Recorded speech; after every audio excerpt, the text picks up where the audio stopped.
byafashe igihe kinini no kubitekerezaho. Ndagenda bukeye burira buracya nza kujya mu murima. Mvuyeyo mpura mu rugo nyine aho nabaga ko nari umwana nari nkiyoborwa, maze guhura nabo barantonganya barancyurira. Ngeze aho numva ndababaye, nibuka ko hari umuntu wambwiye ko iyo umize ibuye ry'isaha ritobora ibihaha warangiza ugapfa. Ndangije ndababwira nti burya ibyo mwankoreye byose ndabababariye, ntimuzongera kumbona nanjye sinzongera kubabona. Muri make mbabwira nk'ubasezera nk'utazagaruka. Icyo gihe nari ndifite bwarije ndaryama ndarimira, maze kurimira ndasezera ndasinzira. Cyantangaje cyantunguye cyane, bwakeye mu gitondo ninjye njyenyine wa mbere wumvishe ko bwakeye. Numva inyoni iravuze isoni ziranyica, aho ese ko nabasezeye nkaba ntari bongere kuvugana nabo ukundi. Noneho ndabigenza umuririmbyi niwe wavuze ngo usoroma ibimusumba yihanganira ibimutokoza. Bene data bari inyuma bakurikiye inzira y'agakiza, nabashishikariza kudacika intege. Ibyo tubona bitugoye bidutokoza bidukura gukurikira umwami ni iby'igihe gitoya, ntabwo bizahoraho. Ntacyo twizeye ngo tuburane Imana, usibye ko Satani adushuka ibihembo byacu bigatinda kutugeraho. Muri iyi minsi hari ibintu byadutse mu bantu bakavuga ngo igihe yambwiriye ni iki cyaje.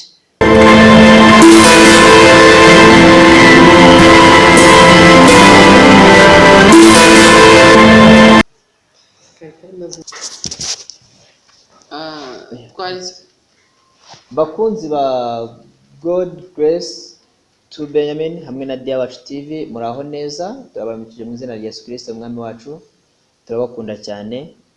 Bitewe n'igihe kinini mukomeje kugenda mutwandikira mudusaba ubuhamya bw'uyu mugabo, nanone ni wa wundi Joseph twongeye kubahamagarira kugira ngo aze mwongeye muganire. Ubushize yasize atubwiye ko azaduha ubuhamya bw'ukuntu yiyahuye, yamize ibuye ry'isaha, bacukuye imva bakayitiramo igitoki. Urumva byari ibintu bikomeye.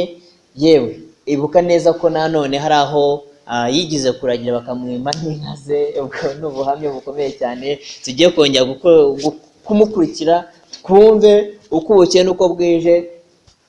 Tuzagenda tumugarura aduha ubuhamya, cyane ko intego yacu ariyo kwamamaza no gukwirakwiza inzira y'umusaraba no gukwirakwiza agakiza k'umwami Imana.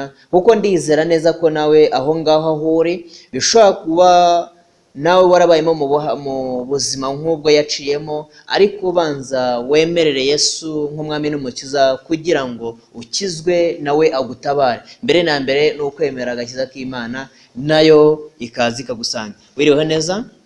Amakuru ni meza. Yesu ashimwe cyane. Uhawe ikaze nanone muri studio za God Grace to Benjamin. Turakwakiriye nanone. Ubushize twaganira ukuntu Imana yagiye kugirira neza. Hari aho wari ugiye gutoroka cyangwa se kwiyahura, cyangwa se ntanagiye kure, wanagiye utoroka n'imiryango bitewe n'ubuzima bwinshi cyane wagiye ucamo. Reka tukwakire nanone uhere ku buzima bwo kwiyahura, dukurikizaho n'uburyo wapfuye n'uburyo bakuroze, ukurikizaho n'uburyo bakwambuye, ariko nanone Imana igakomeza kukurinda. Uhawe ikaze. Murakoze cyane, Yesu abaho umugisha. Mbanje kubasuhuza mwese, yaba mwebwe turi kumwe, yaba n'abadukurikiye kuri YouTube. Yego. Imana ibampere umugisha. Yego. Tugarutse ku gice cya kabiri cy'ubuhamya bw'ubuzima nanyuzemo. Duherukana mbabwira maze kumira ibuye ry'isaha. Narababwiye naratashye, nari ndi kwa mukuru wanjye ndataha. ngeze mu rugo bantonganyije bankururira n'ibyabanje mbere yabwo, uko nabacitse nkagenda, kuko muzehe yari atakiriho na mukecuru adahari, none ndagarutse ndangije ndababara. Bamwe mu nshuti zitari nziza barambwira ati ibuye ryiza ririca, kuko nashakaga icyankura mu mubiri, numvaga ibyanjye byose birangiye, nta n'ahantu nkiri, nta muvandimwe mfite. Ariko aho umuvandimwe atari, aho inshuti itari, Imana irahaba. Umuririmbyi umwe niwe wavuze ngo no mu rupfu muragendana umwami Yesu. Byafashe igihe kinini no kubitekerezaho. Ndagenda, bukeye burira buracya, nza kujya mu murima, mvuyeyo mu rugo nyine aho nabaga, ko nari umwana nari nkiyoborwa, maze guhura nabo barantonganya barancyurira, ngeze aho numva ndababaye. Nibuka ko hari umuntu wambwiye ko iyo umize ibuye ry'isaha ritobora ibihaha warangiza ugapfa. Ndangije ndababwira nti burya ibyo mwankoreye byose ndabababariye,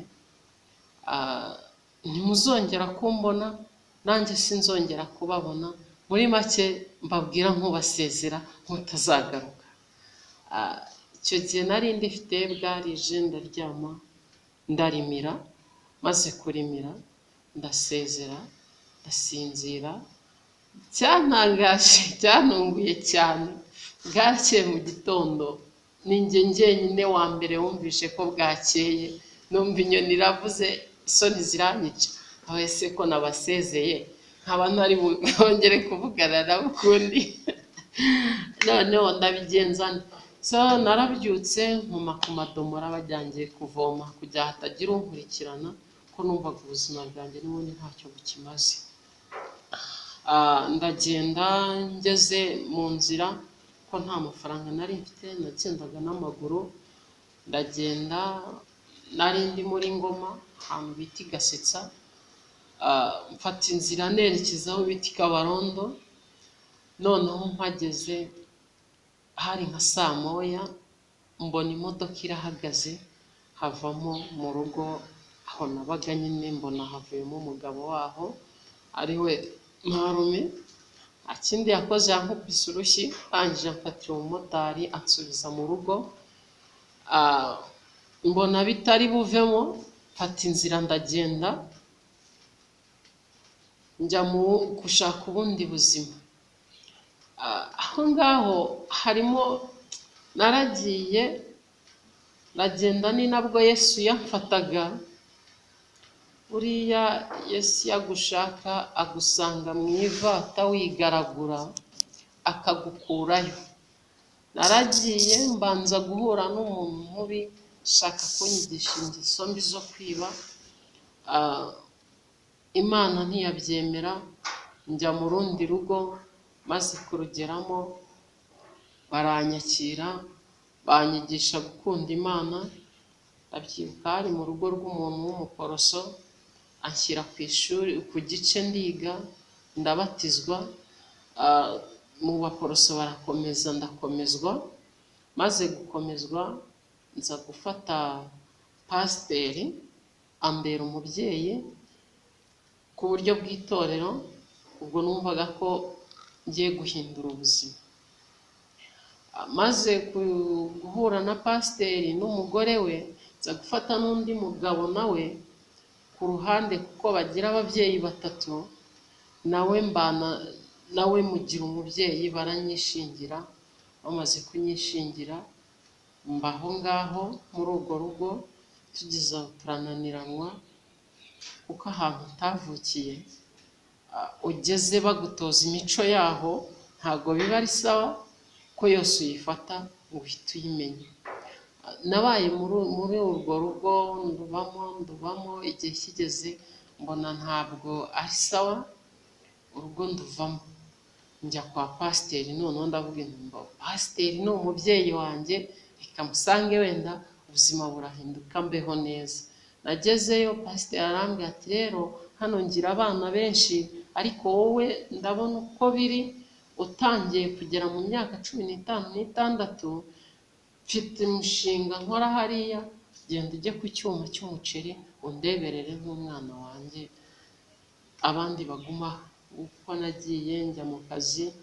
Hageze abakozi bagenzi banjye Satani ntiyatumye bishima, bararakaye, bamaze kundakarira, avuga ati umwana wa boss arahageze, agiye kujya ducunga, nta kantu na kamwe tuzongera kugavura.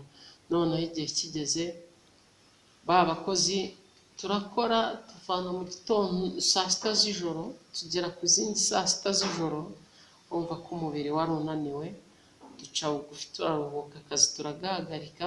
Tumaze kugahagarika, nibwo twaryamye batwiba imifuka 2 y'umuceri. Icyo gihe twari uruganda rukobora umuceri. Noneho birangije bayitwibye no kwa pasiteri naho sinahagiriye ubuzima, bahise bavuga ngo njyewe n'uwo twararanye nitwe twayibye.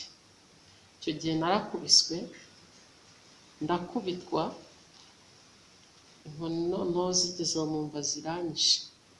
Ibyo birarangira, kwa pasiteri mvayo gutyo mbeshyewe ko nibye n'iby'umuceri. Ndangije ndagenda njya ku wundi mubyeyi wanjye, ngezeyo aramfata, turabana, arangije arambwira ati rero wa mwana we, ndabona uri umwana muzima, nzakugurira n'ikibanza, nzagukorera buri kimwe. Ndavuga Imana urakoze, uranshubije. Ashyira mu gupima ubushera, nkamupimira ubushera, nkamuverisa neza. Arangije aravuga ati rero madamu arahari, reka akora ibi wakoraga, ahubwo jya muri iriya saro nigiramo kogosha. Nabyo ndabimenya, agenda nkajya njya gushesha. Aho banyeretse bashesha, ngezeyo umugabo wasyaga yari inshuti no muri urwo rugo. Arangije arambwira ati rero kugira ngo ubeho neza nuko uzajya uza tugakataho ibiro 5 tukabigurisha, ubundi ukabaho neza. Ndamubwiye nti rero ntabwo uwo muco nawutojwe, izo ngeso ntazo nigeze, iwacu ntabwo twiba. Noneho we ntibyamunyura ibyo mubwiye, akajya anyiba akabigurisha, yamara kubigurisha akagira ate, akampa ibituzuye. Njye nataha tugashigisha iby'Imana irimo, baravuga ngo n'ibivuzo biramera, n'ubundi ntiduhombe. Bucyara avuga ati ariko ko mudahomba, umukozi wanyu abiba, umuhungu wanyu abiba, bimeze bite? Aratwibura abizi, arabibemeza. Icyo gihe nakubiswe urushyi, umwuka urahera, nkubitwa n'umuyobozi w'umudugudu. Birangije nta kindi cyabaye, nahise ngenda. Maze kugenda urwo rugo nduvamo, ntangira ubuzima noneho bwo kwikodeshereza. Maze kubutangira, ndabyibuka inzu ya mbere nabayemo yari iy'umubyizi. Hari umubyeyi mama wacu narabwegereye, nsanga afite umufuka w'umuceri, musaba umuceri, arambwira ati umva nkubwire, uyu muceri ugiye gutunga barumuna bawe, ntawo naguha, genda wipfire. Icyo gihe nafashijwe n'ababyeyi bari bahari, bandwanaho, buracya njya no kubakorera, ubuzima burakomeza, mfata gahunda yo kwikodeshereza. Ariko gatoya ngarutse inyuma, mbere y'uko ibyo byose mbigeramo, hari ahantu nabanje guca mu bundi buzima bwari bukakaye butoroshye na gato, ariho bandogaga. Nari nziza umwana wa mushiki wanjye, naramureraga, ariko muri urwo rugo nk'uko nabivuze hasi habanza ntabwo yari yishimiwe. Imana ntaho itagukura, nta naho itakugeza. Niho naje gukura na gahunda yo kujya njya kwiyahura bya hato na hato, kubera yuko hari ibyo nyine nabonaga bitagenda neza. Igihe cyarageze, ubwo burozi narabukize, ndetse nza no kugeraho ngenda mba mu buzima butari bwiza. ariho nari ngeze ubwo ndangije ndavuga nti byanze bikunze nta kundi ngomba kubaho.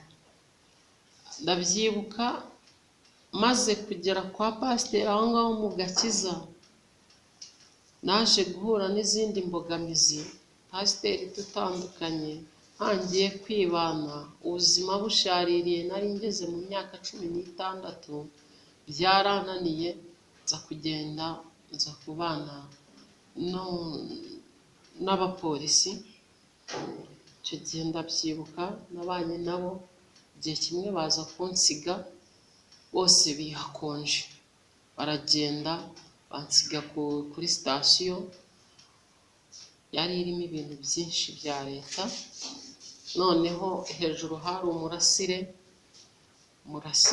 icyo gihe ndabyibuka baraje barawiba.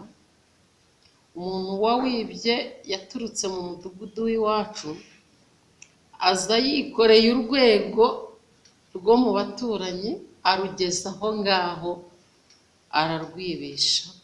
Bukeye mu gitondo aragaruka arananshinze, avuga ati uyu mwana ndamuzi, turaturanye, uru rwego ni urw'iwacu ndaruzi, niwe wawibye. Icyo gihe narakubiswe, nkubitwa na gitifu w'umurenge, nkubitwa n'abapolisi. Ntabwo ari ngombwa ngo mbavuge amazina, ariko barampemukiye cyane. Icyo gihe barankubise barankubita, ngeze aho numva n'ubundi kwa kwiyahura nifuzaga kurageze. Umwuka narawumize, bagira ubwoba, barandeka banjyana kwa muganga. Maze kungezayo, muganga arababwira ati babafunge, ati mwishe umuntu. Baramwinginga, barahendahenda, kuko ntacyo nari cy'imbere yabo, nari akantu nyine kagayitse. Baha ruswa muganga, baratuza, barafunga. nyine ikirego cyanjye nticyagira ugikurikirana, ntibanyurwa. Maze gukira n'ubundi nabwo bashaka kunyica. Haza kubamo umuntu umwe w'inshuti yanjye, arambwira ati sohoka nkubwire. Bari bampamagaye nanone ngo bampe akazi, arambwira ati sohoka. Gitifu ati hoya, komanda ati wapi, ati mureke turaje tumuha akazi, tugiye kumutwara. Arangije yikura amafaranga 5,000, buri wese amugurira byeri arazibasigira, aransohokana. Arangije aravuga ati njyewe nimfungwa mfungwe, nintafungwa ni umugisha wanjye. Icyo nkubwiye cyo, fata umuhanda wiruka ugende, utanabagaruka imbere, kuko barashaka kukwica. Nta kindi nakoze, narirutse. Ya Mana itureberera itagihumbya, uri Imana ikunda imfubyi, yarambwiye ati were gukomeza iyi nzira ijya iwanyu, kata aha ngaha. Narakase ndahunga, njya mu zindi nce zitari iz'iwacu. Barangije bo babonye hashize nk'iminota 5 ntahari, barasohoka. Barebye wa muntu wabaguriye baramubura, nanjye bandebye barambura. Ati kiraducitse. Bankurikirana moto, bamwe baca mu muhanda uyu, kuko imihanda yajyaga iwacu yari ibiri ariko itandukanye. Baravuga ati numubura aha. Icyo gihe nta nubwo nari ndi kure, nari nicaye gutyo hafi y'inzira ndi kubumva. Ati nciye aha nawe ca, numubura nanjye ndamubona. Baragenda barinda bagera aho naha, basanga sindiyo. Baravuga ati sha turakibuze. Niko basize babwiye abo bantu bari bamfite, twari duturanye nyine. Uwo mukecuru Imana ibyumuha umugisha, yambereye mama muri iyo minsi. Noneho ndangije, igihe niyo kigeze we njya kumusura, kuko ndamuzi neza, turabanye. Igihe kigeze naje gufata inzira nka saa 5 saa 6 ndataha. Ngeze arambwira ati buke wigendera, kuko ntabwo ufite amahoro. Bwarakeye mfatiraho ngaruka muri Ngoma, hari 2012.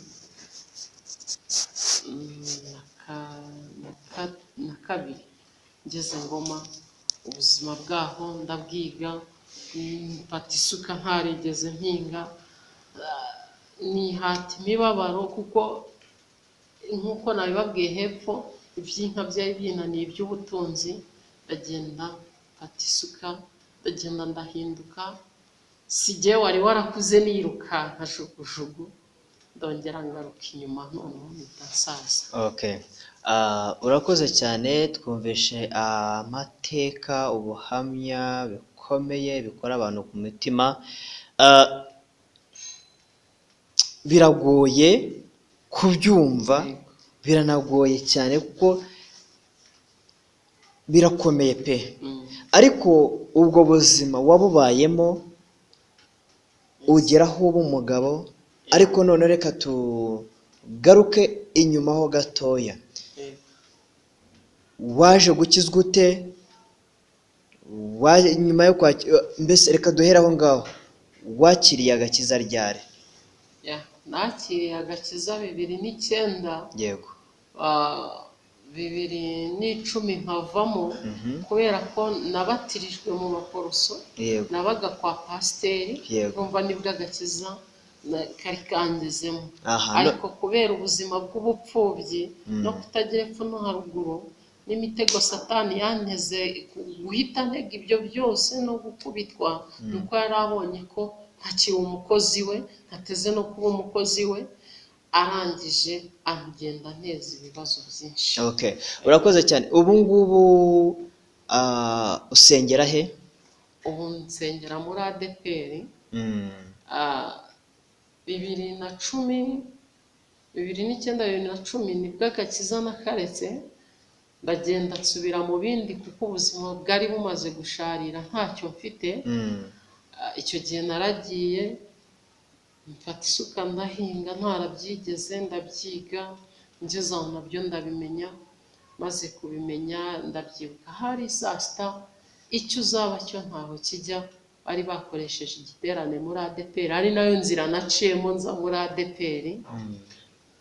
Icyo gihe narazamutse, hari umuhungu twabanaga, nzamuka ngiye kumureba muri icyo giterane, nawe yagiye gushungera nk'abandi, ariko Yesu azafata amufata, ati wajya guca ku muyobozi n'umwe. Icyo gihe hari haje umuhanzi bita Gonzage ab'ingenzi. Nabaye nkihakandagira n'imyenda y'injamba kuko nari mvuye mu gishanga, nkumva nari maze kuba umusore wo kwirwanaho, nari ngezeho kwikodeshereza. Icyo gihe nibwo yaje nkikandagira aho mu kibuga aho yari ari kuvugira, yari afite ijambo, abarahanuye ati hari umuntu uje nonaha, none Imana iramushaka, bibaye byiza yatambuka akaza, Imana ikamutabara ikamukura mu ngoyi yari arimo, akakira agakiza kuko yari agataye mu gihe gito. Okay, ugize neza. Wakiriye agakiza aho ngaho, noneho ni iyihe mpinduka nyuma yo kwakira agakiza yabaye ku buzima bwawe? Icyo gihe nabanje kumwirengagiza, akavuga ngo wowe tugahuza amaso, njye nkakata nkamuhunga nkajya ahandi. None akongera akarambura amaso ati wa mpunga utampunga ni wowe ndi kubwira, ati reka byorohe mvuga izina Kazungu. Nabwo ndabyanga, ndavuga nti ba Kazungu ni benshi. Yarasimbutse ava kuri podium, nikanga yamfashe, aramfata aranjyana, ati ni wowe Imana ishaka. Nguko anshyira ku gice, noneho mbyarwa n'itorero. Mvukira mu mudugudu w'ahantu bita Igasetsa ku Rutare, ndabatizwa 2017, nakira agakiza, mba mu buzima bw'agakiza, ubuzima buranahinduka. Ntangira gufata ku mafaranga kuko nari narize kogosha, nshinga salo barayinyiba, umuhungu aza kwigira Buganda arayinyiba, ndongera njya gukorera abandi, ndakomeza ubuzima buraza. 2018 2020 nuko mpitamo guhita mpindura ubuzima, nza muri Kayonza, ariho uyu munsi mbarizwa. Okay. ibyo byose byabaye ku buzima bwawe no mu ntambara nyinshi ubibamo ubitambukamo kigabo. Ese ubu ngubu hari abantu bo mu muryango wawe bajya bifuza cyane cyane abaguhemukiye, ese hari abantu bo mu muryango wawe baba bifuza ko uhura nabo ngo muganire? Ese wowe iyo baguhamagaye cyangwa se niba sinzi wenda niba hari abaguhamagaye, ariko se wowe iyo baguhamagaye ubabwira iki? Kuko hari icyo namenye, ntabwo nkiri uwo nari we kera. Yesu yambereye umukiza mu bugingo bwanjye.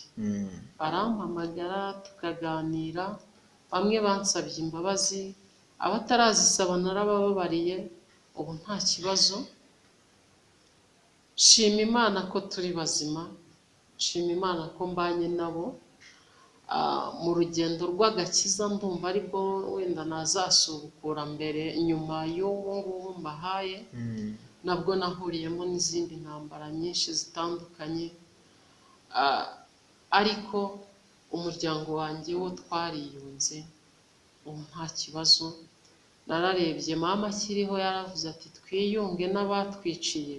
ndavuga nti se abanyiciye narabababariye, utaranyiciye dufitanye isano niwe ntari bubabarire. uko byagenze narababariye, nta kibazo. Dushima Imana twese. Mushima Imana mwese.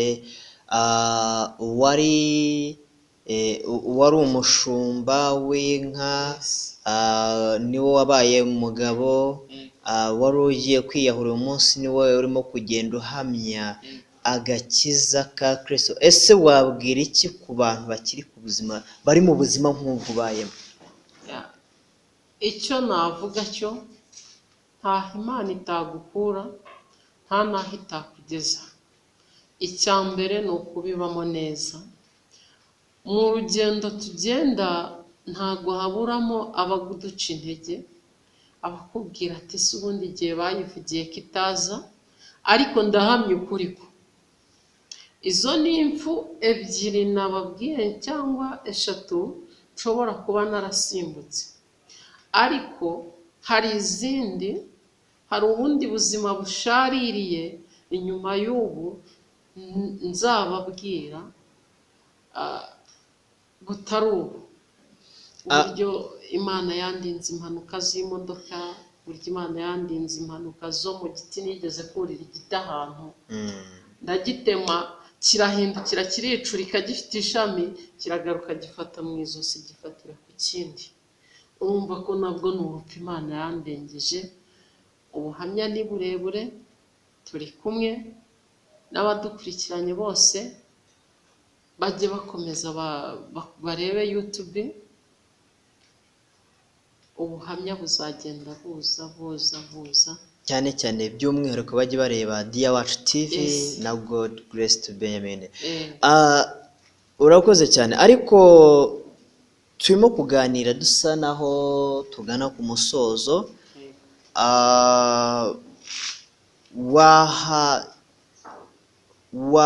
Wagira iki inama ku bantu batarakira agakiza?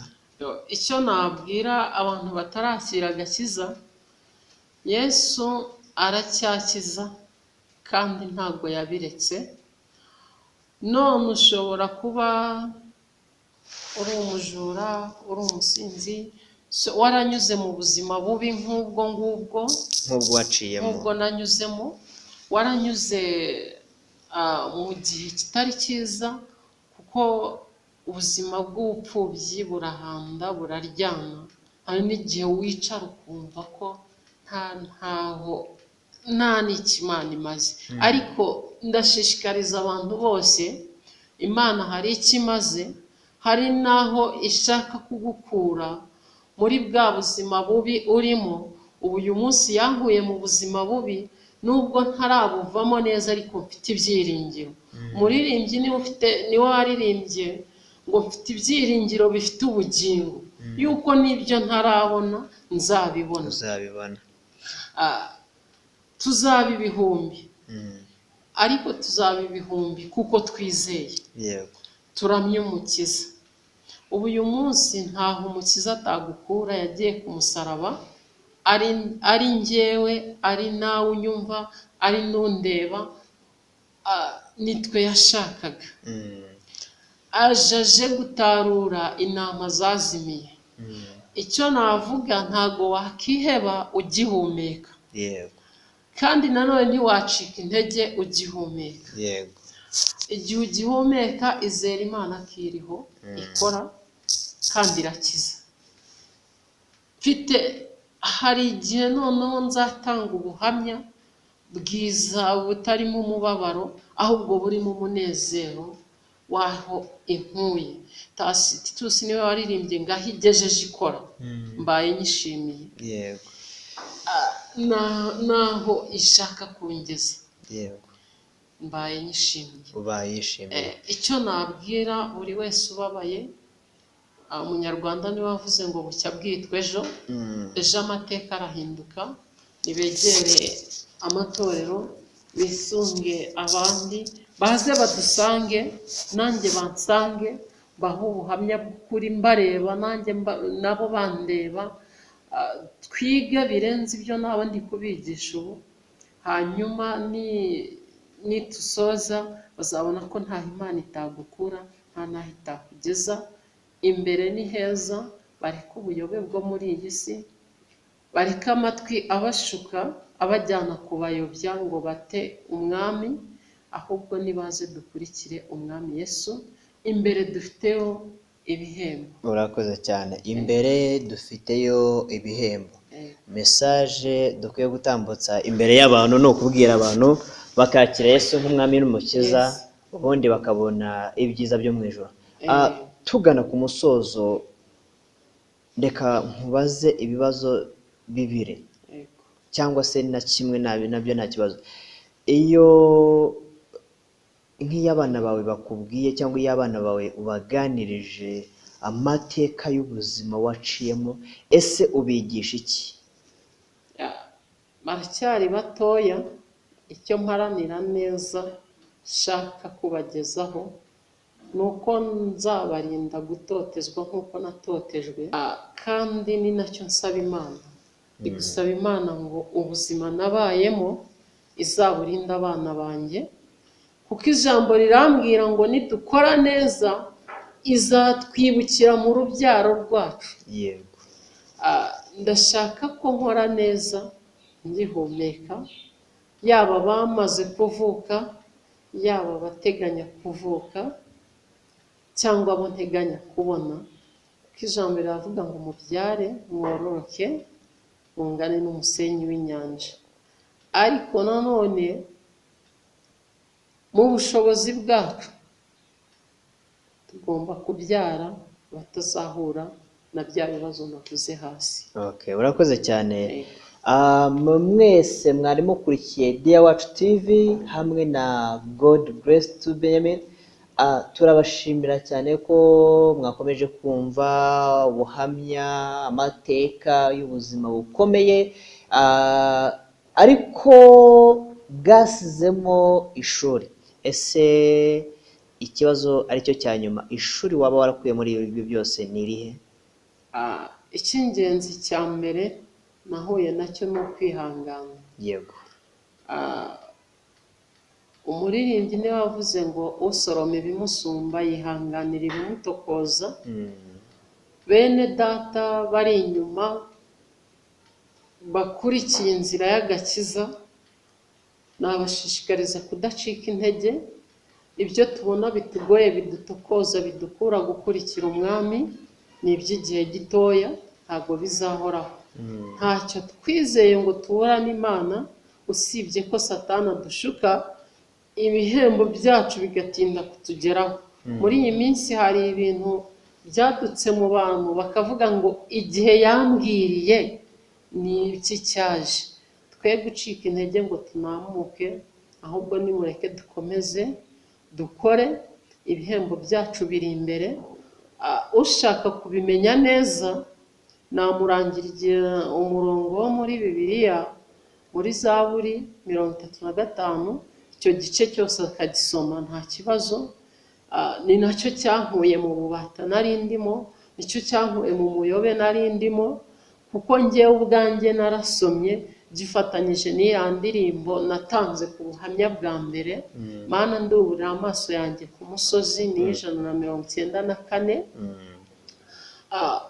Ibyo bintu byanyubatsemo ibyiringiro, ngenda menya byinshi. Uyu munsi gukizwa kwanjye gushobora kuba kwaraturutse aho, ariko nanone hari henshi hashobora guturuka gukizwa kwawe. Yobu yaciye mu bigeragezo, igihe kimwe nari nihebye, nari ngiye kujya mu yindi risike y'ubundi buhamya ariko ntacyo nzabutanga. Yego. Igihe kimwe nari nihebye bikomeye, Imana irambwira ngo njye ubwanjye nta muntu yatumye, nta n'uwo yigeze ibwira. Nasenze ndayibwira nti ariko Mana, ubundi iyo urebye biriya byose naciyemo, ukabona n'uyu munsi uko mpagaze, ubona nzabaho gute? Ubona ubuzima bwanjye ari ubuhe? Yarambwiye ngo ibiro byawe ntibirashyika, ese wari bwagera hayobo? Nshuti bene data mudukurikiranye kuri iyi cano Dia TV, mwumve ko ntaho Imana itagukura. Imana yansezeranyije ibintu, insezeranya ubukwe, insezeranya n'ibindi, ariko uyu munsi nababwiza ukuri ko ubukwe Imana yambwiye hamwe no kwizera bwabaye. Amen. Imana yacu ntabwo igisezeranya umuntu ngo imuhe amasezerano y'amahuri. Oya. Imana yacu irasezeranya igasohoza. Ni byinshi yambwiye, yankijije urupfu, nkabyuka nkasenga, kambwira ati nugera hariya urapfa. Imana ikambwira ati mbikuyeho, ariko ndaguha ibimenyetso. Ndabyibuka igihe kimwe nari mbyutse mvuye Kibungo ngiye mu Mutara, barambwira Imana, ndasenga ndayibwira nti Imana nkuragije uru rugendo rwanjye, noneho irangije inyereka impanuka, irangije ica mu wundi mukozi wayo twakoranaga, imwereka ko ndi bupfe, kandi koko nari gupfa. Icyo gihe nibwo habaga impanuka hariya hari hafi ya Kiziguro. Iyo mpanuka kari agatagisi kari kapfiriyemo abantu benshi. Icyo gihe nari ndi muri kwasiteri, yarambwiye uwo muntu, arambwira tugiye kugenda ni byiza, ariko kugaruka uzahura n'impanuka, atariko Imana impanuka ikuyeho izabikunyuza imbere. Imana yacu rero ntabwo isezeranya ngo itinde. Ntago Imana isezeranya ngo bitinde. Urakoze cyane. Mwe mwese nshuti z'umusaraba mwari mukurikiye God Grace to Benjamin hamwe na Dia Wacu TV. Ibi ni akagaruka kuri channel zombi, turabakunda kandi turabishimiye.